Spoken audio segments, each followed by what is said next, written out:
Welcome back, everybody, to the A Little Less Fear podcast. Today, I'm really excited and a little nervous to interview Susan Bratton. She offers advice and tips and a judgment-free zone that allows people of all ages, interests, and experience levels to feel at ease, improving their intimacy. Authoring over 30 books on the topic. Please let's welcome Susan Bratton. Bratton, am I saying that correct? Bratton, yeah. Bratton, Susan there Bratton. we go. Susan, thanks so much. Yes, I was telling you off camera, I'm a little shy about this because I am the 42-year-old virgin here, but I'm really happy to talk about it. Let's just say that my idol growing up was Madonna. So there isn't anything I haven't heard or seen or even done when I was a female back in the day. I had a lot of fun as a woman, but welcome to my show. Yeah. Hey, thank you so much for having me. I really want to help people find the intimacy, the passion, the connection that I think is our human right and one of the most beautiful parts of being alive. I mean, if you have your health and you have friends, and maybe you're even lucky enough to have a wonderful family, and you eat well and have good food and dance and sing and enjoy the arts and make love. These are some of the most wonderful things that there are on earth, and be in nature. And sex is in that big, luscious category of what fuels and nurtures us. Right. And yet, for so many people, it's distant. It's a challenge for them. And I was talking to a guy in, I think he was in perhaps Egypt or maybe Pakistan. And he said, I'm a poor man and there are no women here who will want me. I need to find a wife from another place because in my culture, I can't pay for a dowry. And I said, I don't think that is true. I think that there are wonderful women all around you who want a loving man and perhaps don't need as big a dowry as you think, or even any. And they would rather just have a loving companion to take care of them and be part of their lives. And he just argued with me about this limiting belief he had that there was no woman in his country that would want him. Wow. And I'm still going back and forth with him, like he's arguing with me, and he's going to argue his point with me. And I'm going to argue that there are so many people. We're surrounded. You know how they say that when a fish is in water, they don't know they can't see the water. Yeah, totally. We are surrounded by people who want our love and Right. want our attention and want our affection. And it's the fear that holds us back, whether that's the fear that we're unlovable, or the fear that we're not enough, the fear that we're unworthy. These core fears, they make our ego create stories they're not even true. They're delusional. They keep us from getting hurt. Right. And it was interesting, just before you rolled tape, and that's an old phrase. Right. You asked me, somebody had given you the advice that now that you're a man, what a woman wants if she's going to be your lover is protection and security. Sure.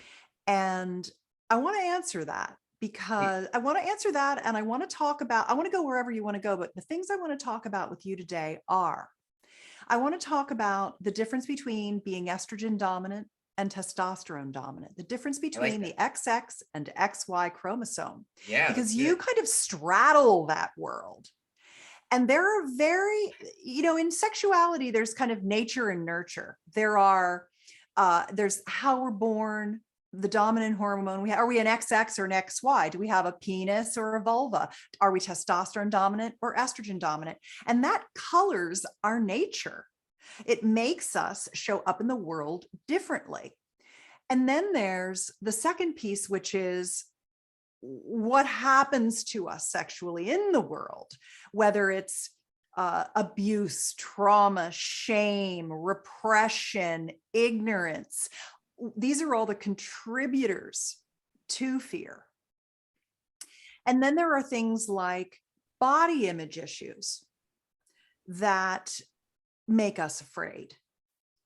And all of them do come down to either a lack of knowledge and understanding or a core essential worthiness, lovability issue. And both of those things can pretty easily be overcome with the right mindset, tools, and perspectives. So I thought we could have a good conversation about it. And I wanted to start. Does that sound good? That sounds excellent. And what I wanted to start with was the question you posed about, I was a woman for 34 years. Now I'm a man. Yeah. And what is it women want? Because I want to date women. Yeah. And it is true that generally, and here's the thing, we have the complete range of masculine and feminine inside all of us. We just express it at different set points in different degrees. Yeah. I happen to be a very feminine woman who is also extremely masculine. I'm kind of one of those, like, I cover the spectrum with pleasure. I can wear super slutty high heels and sexy lingerie and makeup and get my hair done and giggle like a little girl and surrender to my pleasure. And I can equally be the fierce woman who's, doing ball slams in the gym and flexing my muscles and telling people to go to hell and, I can do, and I can dominate and I can be on top and I can run the game and I can be the CEO of 2 companies. I can do all those things. I can be the CEO of the company and then come home and make the chicken dinner. And the more, and the reason I say that is not in any way to brag about who I am, but I've had a lot of good fortune to be raised by a mother who taught me to believe in myself and made me feel lovable and worthy. And then 30 years ago, when I was 30 years old, because I'm 60 now, I married a man who is the wind beneath my wings and has empowered me and who can live with a strong woman. There are times when my strength really makes him crazy, but he manages with his beautiful grace to move through it. And not everyone has had those, the luck that I've had, the fortune I've had, of the support that I've had to live fully into who I can be. And so I tell you and your listeners that because you can do that for yourself. It doesn't necessarily have to come from outside you. It can come from within. And if I'm a model for what that looks like, I can help you live more fully into your feminine, your masculine, and how that balances confidently. So that was one of the pieces I wanted to just kind of lay out there. Thank you. And then to specifically answer the very first thing we were talking about, which is, I kind of know how to be a woman, but I'm still learning how to be a man. Yes. My friend told me women need security. And I think that is true for the following reason. Women are prey. We are preyed upon by the masculine. And we are estrogen dominant. So estrogen is the molecule, the hormone, the chemical signaling molecule of safety. We have to, one of the reasons women are so good at multitasking is that we have to keep our eye on everything because we are preyed upon. And the masculine is very confident and very straightforward. The masculine is actually overconfident. They think they're always better than they really are, which is such a gift. I'll take that. Yeah. I'll totally take that. Being more confident than you should is not the worst thing in the world. And the masculine, the XY chromosome, penis owning, testosterone dominant human being is goal-oriented, full speed ahead. Often when I teach men how to make love to a woman, what I explain to them is that although the very first thing that you want is for her to touch your penis, she does not want you to grab her genitals as the first thing. Right. Right? I mean, that Right. totally makes sense to you, Totally. right? Yeah. But guys, because they want you to touch their genitals right away, it's calming for them. Oh my goodness, my dick is getting touched. This is what I wanted. They do that to the woman. So I have this technique I call the bullseye touch technique. And I describe, okay, imagine a bullseye. You've got the outside ring, you've got the middle ring, and you've got that creamy bullseye center that you're going for. But the problem is that if that bullseye is a woman, you got to start with the outer ring. You have to stroke her hair. You have to touch her full body, maybe rub her feet or her neck, look her in the eyes, hold her.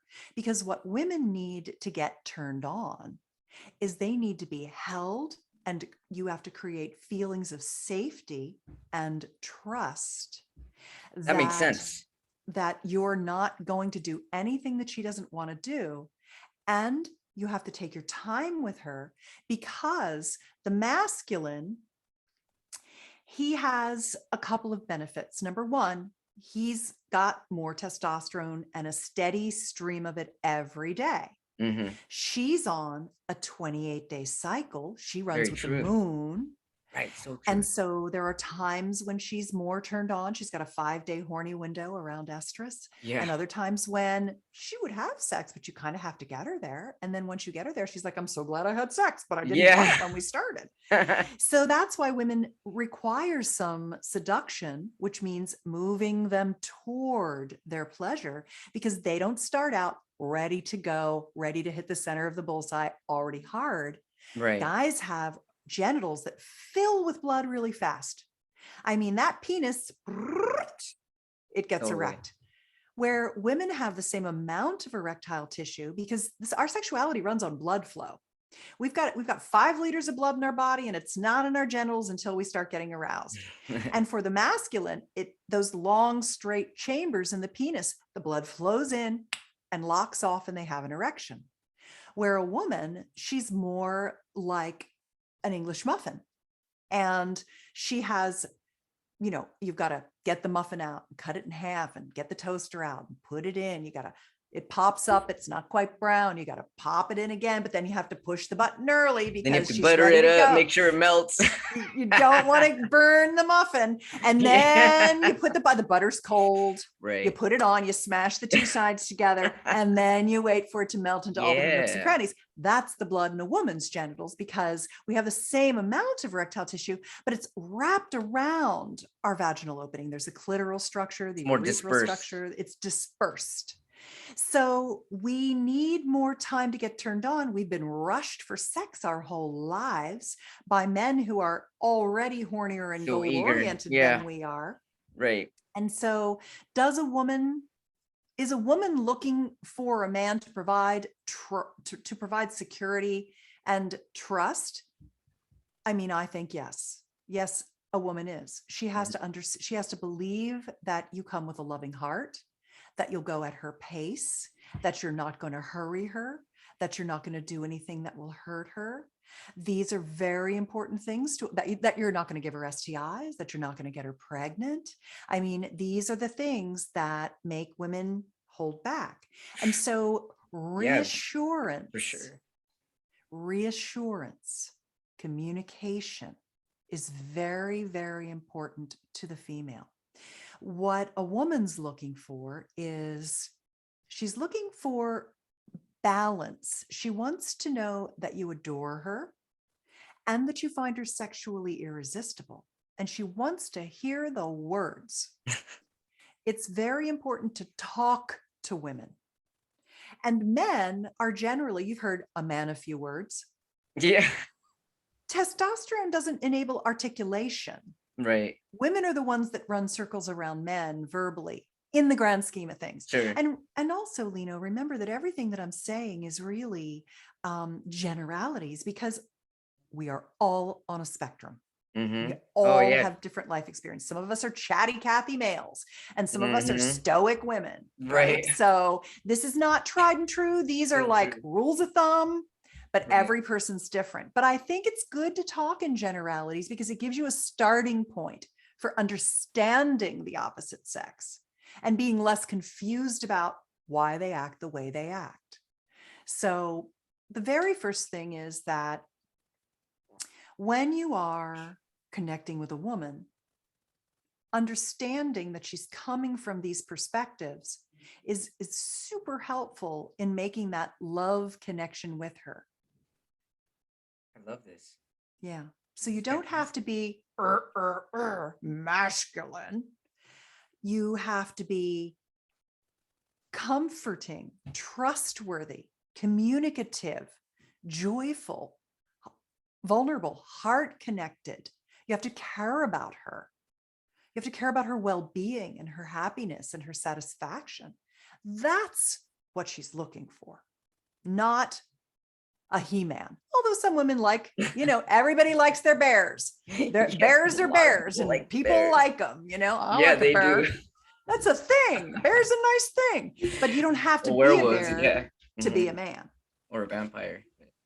Also, another thing is that though women are often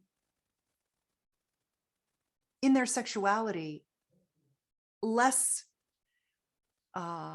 directed, they have less of an idea what they want. They're more willing to go along with what you have a plan for, because the masculine offers that masculine sexual leadership.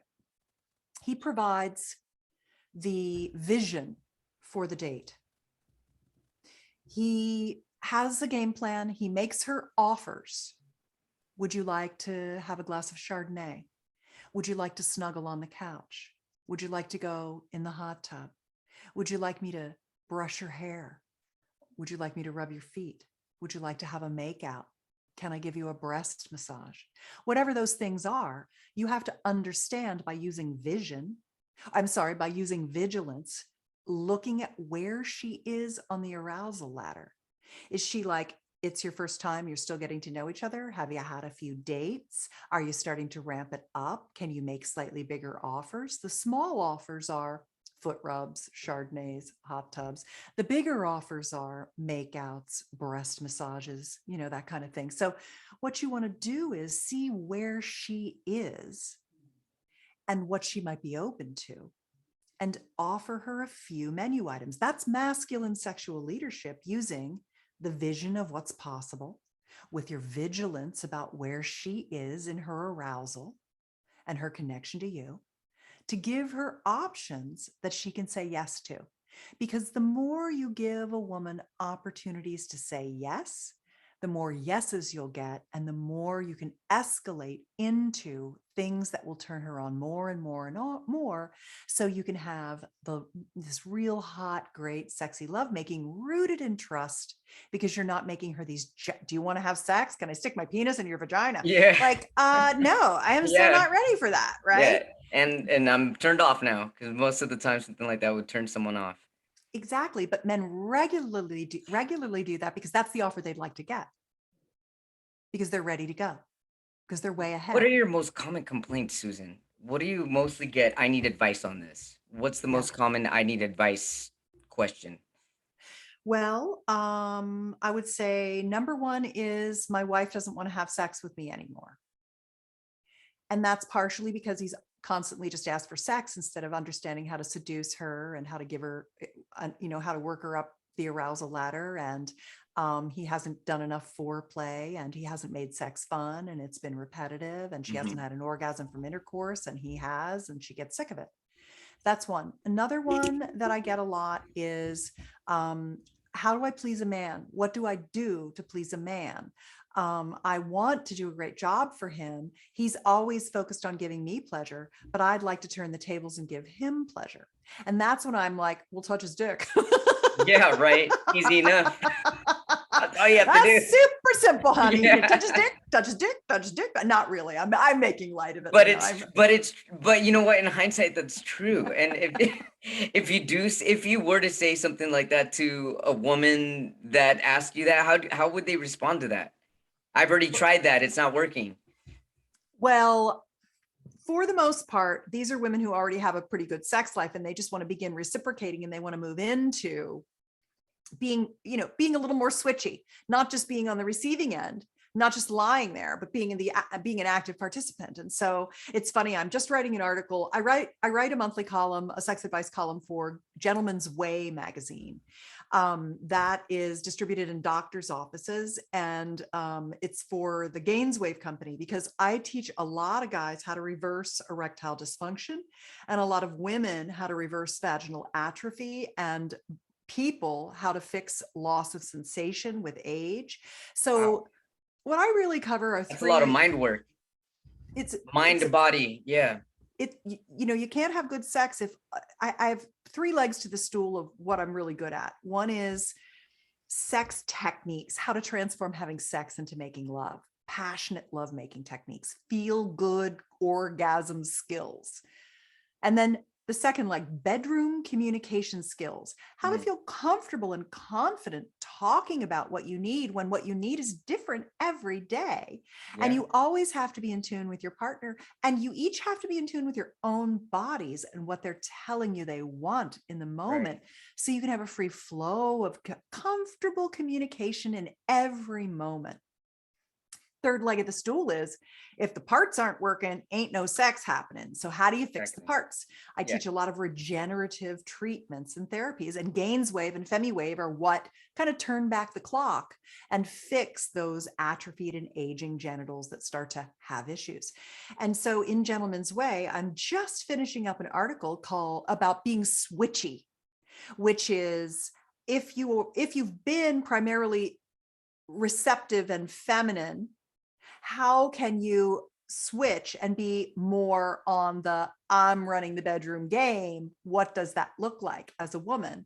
And as a man, how can you begin to allow yourself to receive and be present without being in your strategic mind, trying to, make her have an orgasm? Like, the biggest issue that men run into is that they're always strategizing, because they feel like they'll give up their pleasure for her pleasure. They are going to lose if you don't come.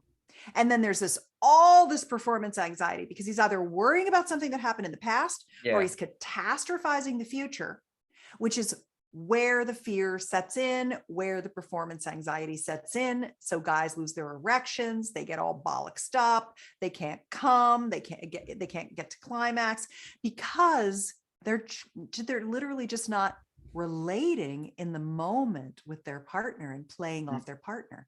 And good sex is the interplay of two lovers feeling each other. I'm feeling you. I'm feeling you feeling me. You're feeling me. Right? I mean, once we're in this limbic connection where the world falls away, anxiety falls away too. Right. The minute anxiety creeps in, you are in your head instead of your body. Right. So what a woman would do, specifically to answer your question, to a man would be, she would let him know he's wanted. And that's important for women too, but men do that pretty well for women. But women don't necessarily. It's almost like they agree to sex, but they don't say, God, I want you. You look so handsome to me. Yeah. I love your body. You're so gorgeous. Yeah. And then worship his penis. Your penis looks so sexy to me. I love it flaccid. I love it hard. Yeah, you won't hear that.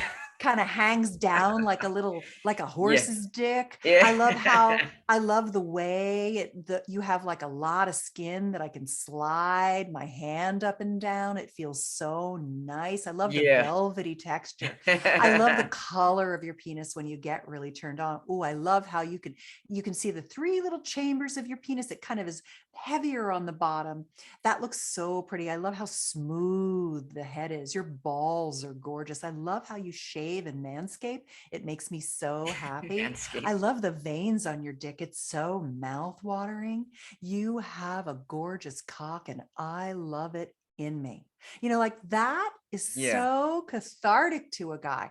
It's the same thing with a woman. If you tell her how beautiful her vulva is, you have such a beautiful vulva. It's so gorgeous to me. I love how it starts out bright pink and then it just gets dark around the edges. I love how your inner labia, when you lay them open, they look like a little butterfly, like a blossoming butterfly. I love the slippery, shiny texture of the skin between the 2 labia. I love how your clit starts out hiding and then it starts to peek out and then you get a clitoral erection and it's like you have a little tiny dick in there. Yeah, I totally. love the sensitive, beautiful, soft plushness of your vagina, right? I mean, I love to see it come alive. I love to see how activated it is. Yeah. I mean, the more you can do those kinds of things, that is an adoration and appreciation.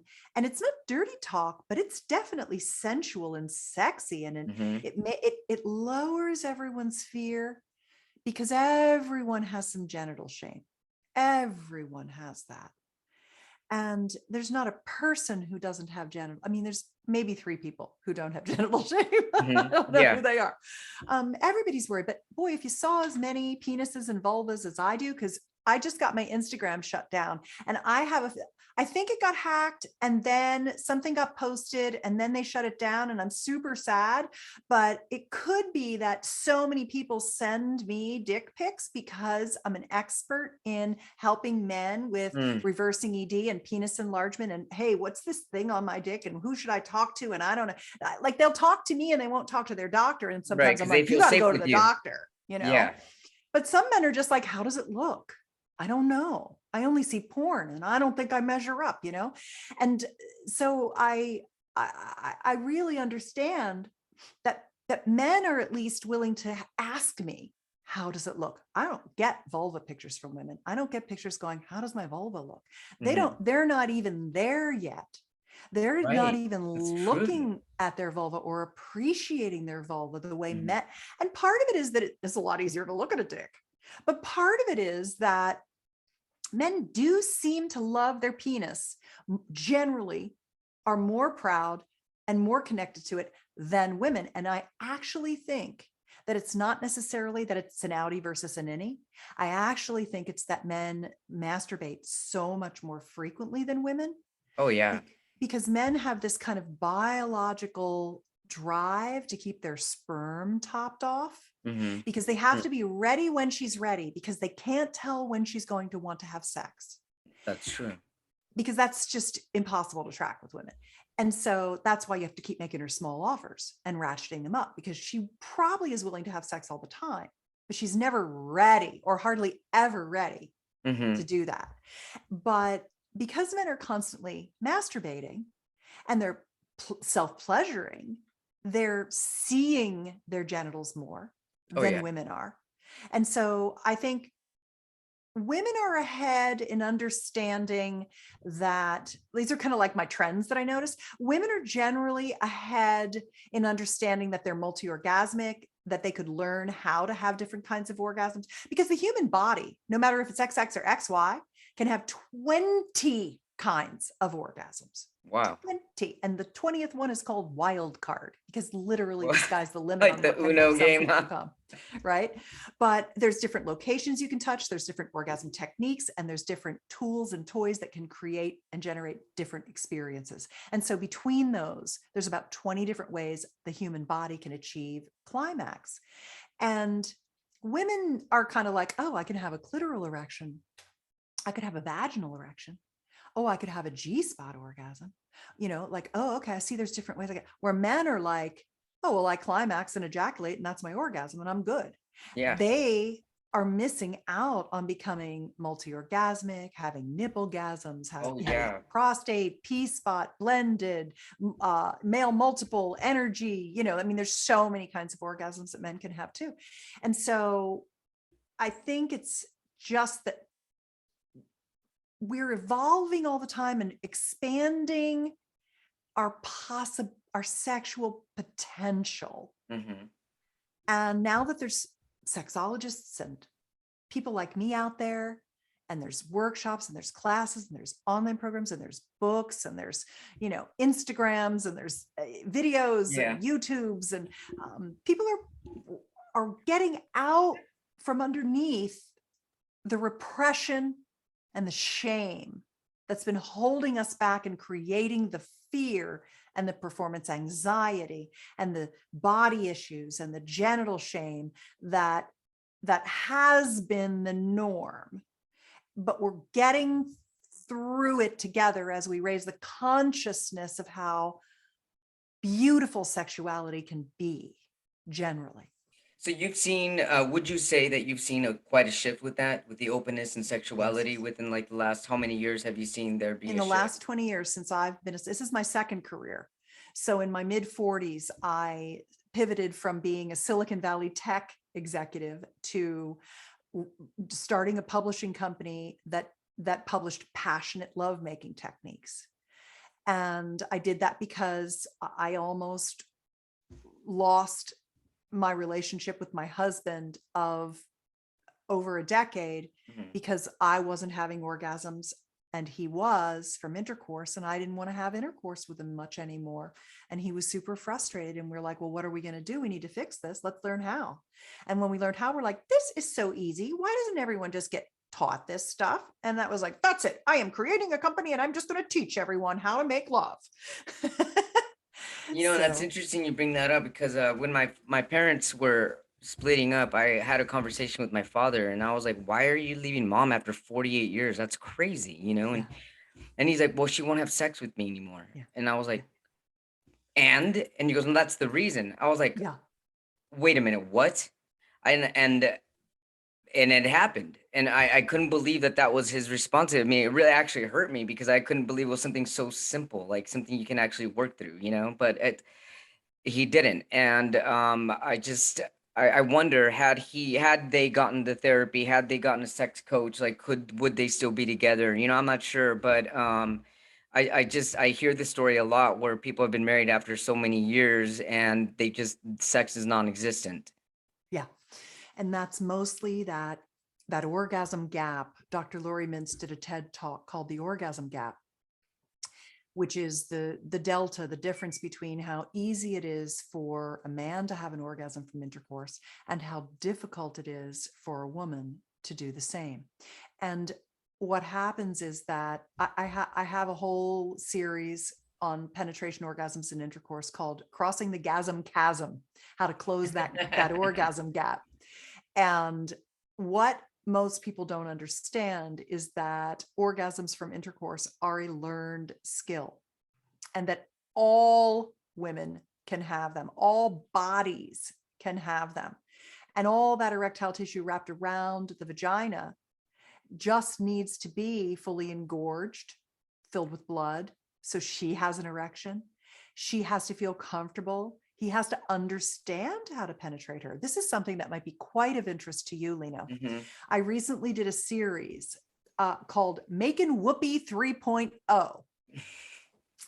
And I don't know if you ever heard that term, making whoopee. Have you ever heard that? I haven't. No. What does it mean? It means bonking, having sex, intercourse, penetration. It's from an old game show. And when they would talk about sex in the 60s, they would talk about making whoopee. And that's what it meant. It was a euphemism for intercourse. Got it. And I have a collection of intercourse techniques that are for how a man can use his penis during intercourse to give a woman pleasure. Because when men watch porn, they mostly just see guys using their penis like a piston. just Yeah. in and out, in and out, in and out, bang, bang, bang, bang, bang, bang, bang, bang, bang. Right. And there's a time and a place for that particular Sure. move, but it's like one Not move. all the time. Yeah. And like one of my techniques is called the heart tongue technique, which is a mindset of thinking about using your penis like it's a tongue rather than a piston, and it sends the love from your heart out through that tongue, that you're actually licking her vagina with your penis and giving and coating the inside of her vagina with love with your penis. A woman can feel the love. A woman can feel your love when you blast it into her through your penis. She's like, Right. what are you doing to me? I am blasting you with my love from my heart, with my heart tongue. I like that heart tongue. It's just one example. Another one is glissando, which is the notion that instead of you thrusting into her, you can actually move her up and down on your penis. You can do it that way. It doesn't have to be you going in and out. It can be you moving her on you. I have so many techniques like that, but it changes the flavor of intercourse when, number one, she understands that it's a learned skill to have that orgasm and that you will be there to help her achieve it no matter what it takes. And it may take a few sessions of lovemaking, but you're going to go through all the possibilities of what's going to get her there, and you'll get her there. And that she's not broken and there's nothing wrong with her. She just hasn't gotten there yet. And that is super healing and nurturing, and it lowers that fear, and it increases her confidence and her belief in herself and that she's not broken. And a lot of times what happens in those long-term relationships is couples just literally, he doesn't know anything about how to give her pleasure, and he ends up just taking his pleasure. And why would she want to keep going? It's no good for her. Right. That's so true. Yeah. What advice can you give people, let's say, that have been married for a long time? And I've often heard this as well. Well, let's say that I bring up the topic masturbation, because I've had people in the past talk to me about their sex life. I'd be like, well, do you masturbate? Well, I don't need to masturbate anymore. I'm married. I've heard that. And I'm like, what? Yeah. To me, because that's all I do, so I'm like, that's me 5 times a week. I can't imagine not being married and all of a sudden do you give people advice to masturbate? Is that mostly a woman's response? Like, well, I don't need to. Most women don't masturbate once they're married, or, masturbation is also a learned skill. And where it comes more naturally to men, because they have this biological wiring that drives them to masturbate, because they need to keep their sperm fresh so that they're ready, even if they're never going to impregnate anybody. It's still a core drive of the Homo sapien, where women don't have that so much. And so for women, it's much better when they have the space to learn how to masturbate. The 4 different kinds of sex toys that are great for women, I say that, and I got this from a girlfriend of mine, Sherry Winston, who wrote a fantastic book, one of the best books on women and sex that's ever been written, called A Woman's Anatomy of Arousal, that explains how our bodies work. Because if you don't understand your genital system, you don't know how your body works, it's a lot harder for you to have pleasure. Oh, yeah, and so I say to women, have the 4 different types of vibrators that there are. Have a vibrator. It can be rumbly, it can be buzzy. Have a essentially like a liquor, like the Fun Factory Volta is really good. Have an internal vibrator that goes inside you so that you're activating your vaginal muscles, and have an air stimulator, which is kind of like a clit sucker. You can even get one of those that has a G-spot stimulator at the same time. And so these are just such helpful things for women. And if they have like a 30-day masturbation challenge and every day they masturbate, then their vulvas are better, more activated, they're more engorged, they have better orgasms, And then I recommend incorporating toys into partnered sex as well. Not just toys are for solo pleasure, but toys are for partnered sex. Mm-hmm. One of my husband's favorite, I think it's his favorite way of intercourse with me is me at the edge of the bed. He loves to hold my legs up, especially if I wear sexy high heels. He just loves that. I mean, for me, I could take it or leave it. I just like to be totally naked and I'm happy. Mm-hmm. But he loves lingerie and frills and bows Yeah, I love and that stuff too. stuffy, all that kind of stuff and Yeah. sexy shoes. And so my job is to wear that for him because that's what he likes. And he loves it when I have a vibrator on my clitoris while he's penetrating me. He's playing with my nipples. He gets to look at me. I'm coming the whole time. He's having incredible pleasure. He knows I'm happy. He doesn't have to worry. He can relax and enjoy himself. And, that's a great experience for him. And I like it too. So, why do you think that using a toy during sex is a fail? It's a win. It sure It's is. it's a win for everybody. Yeah.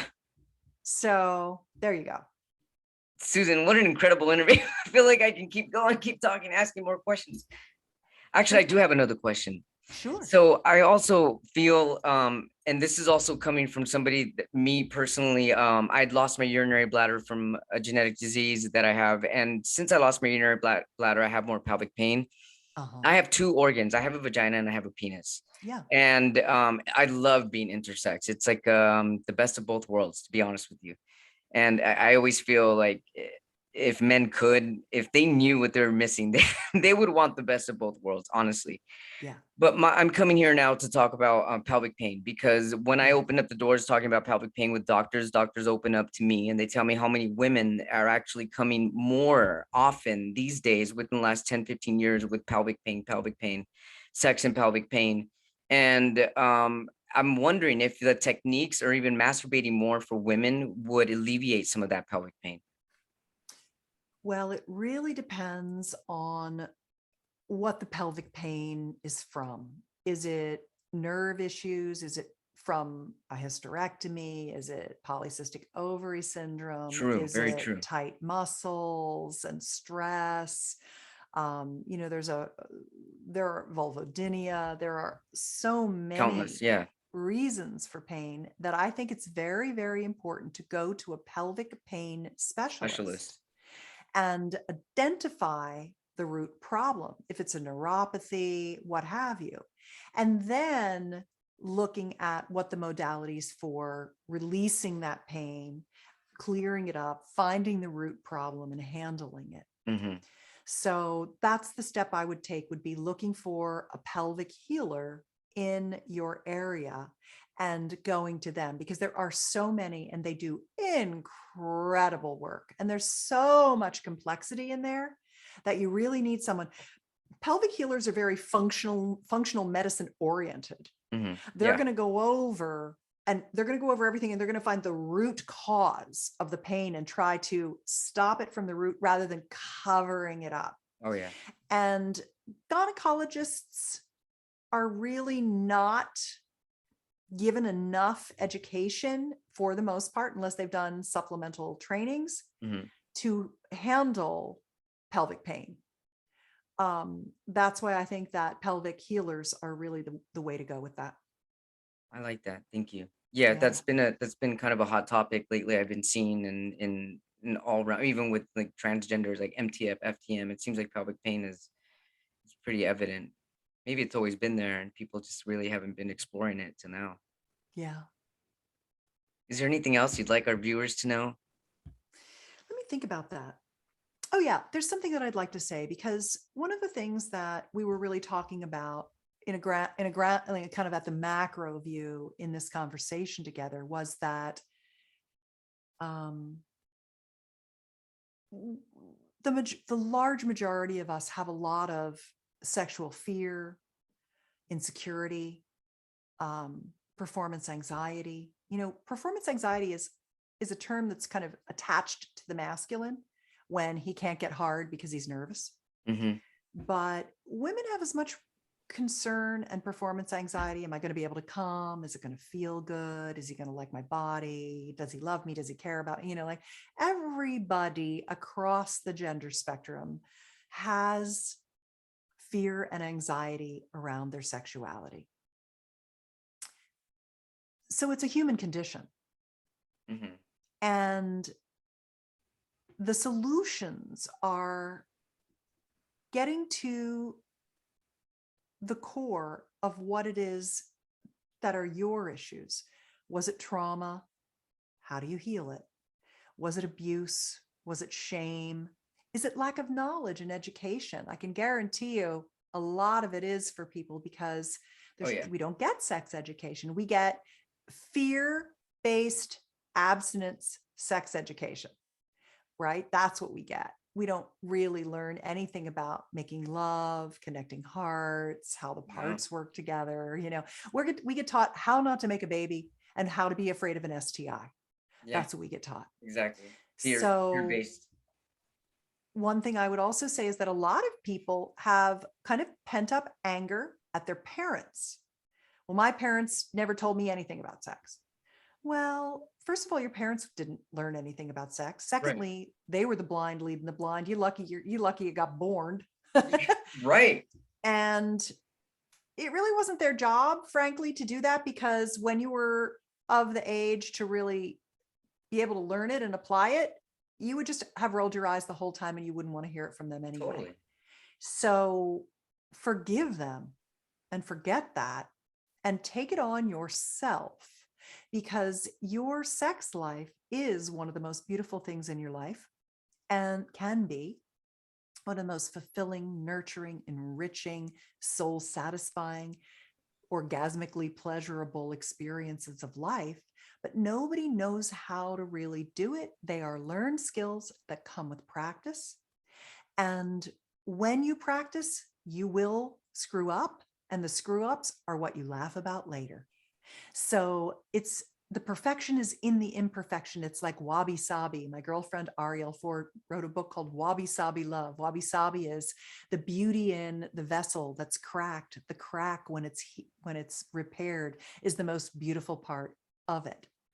And what doesn't kill you will make you stronger is another way of putting that. The Japanese say it more nicely. Often it's the mishaps that grow you closer with your partner.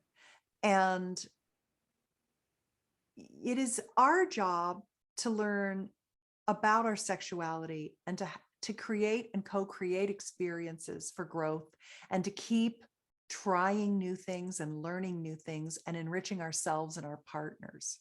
And when you get into that mindset, instead of in the victimization, my parents didn't teach me, I don't know, I was shamed, I was traumatized, fix the trauma through primarily somatic therapies, which are hands-on body-based therapies. They're much more efficient for sexual trauma than simply talk therapy. The somatic experience technique by Peter Levine, the Peter Levine method, is one that I really recommend. And there are practitioners all over the world that do that. Very good one for that. Can heal your sexuality. And then you can go on to find that learning things together with a partner, beginning as beginners together, helps keep your sex life exciting, on the upward pleasure spiral, creating new trysts with each other and life and your sexuality. And it can be an incredibly fulfilling journey that lasts your whole life long, because you're not only born a sexual being, you die a sexual being, and you can have sex until the day you die. And some of the best sex doesn't happen until you're in your 60s and 70s and 80s, because you've had a life of experimentation. You're more comfortable. You're less worried about what your body looks like, because it ain't gonna get any better. So you might as well live your life and enjoy yourself. So no matter what you look like, it doesn't matter, because it's all about the love in your heart, the joy you create, the connection you have. And so if you feel like you're distanced from your intimacy, the best way to start closing that distance gap and finding your lovers is to love. When you feel unloved, the way to feel love is to love. Just start loving everybody. Just allow your heart muscle to work. And you will start attracting people who want the love you have to give. And then you'll find that you desire each other. And when people are like, well, how am I going to find people to love? Do philanthropy. Go out and do art things, music things, dance things, activism. Get out in the world. Put on your N95. COVID's still out there. Yeah. And get out in the world and start working that heart. And it will be like a magnet that draws those who want love and can feel loved and be loved to you. Well, I definitely feel your love, and my heart muscle's working. It's working Yay! really hard. Susan, this has been a really joyful, incredible path talking to you about this. Thanks so much for being part of our journey. This is amazing. It was very much needed. How can our listeners, our viewers, and our watchers find you? Well, I'd like to send you to my Instagram account. I hope it gets reinstated. But really the best place to find me is at my main website. It's called personallifemedia.com. Personal Life Media. And the great thing about it is that it has a big search box at the top, and anything that you could think about I've probably written articles on it that will lead you to videos that I've done that are free, that'll lead you to techniques that I give away. I mean, there's so much free stuff, great sex techniques, communication techniques, rejuvenation techniques, you name it, at Personal Life Media. And if you forget that, you can always type in SusanBratton.com and you can get on my mailing list from there. I have a sex tips email newsletter. I was just writing about how to be switchy for this Sunday's Digest. So I'm always coming out with new stuff. Susan Bratton, everybody on A Little Less Fear podcast. Thanks so much for being on the show. I really appreciate your energy, your joy, and your love, and all of your knowledge. Thank you so much, Susan. Thank you. We'll talk soon.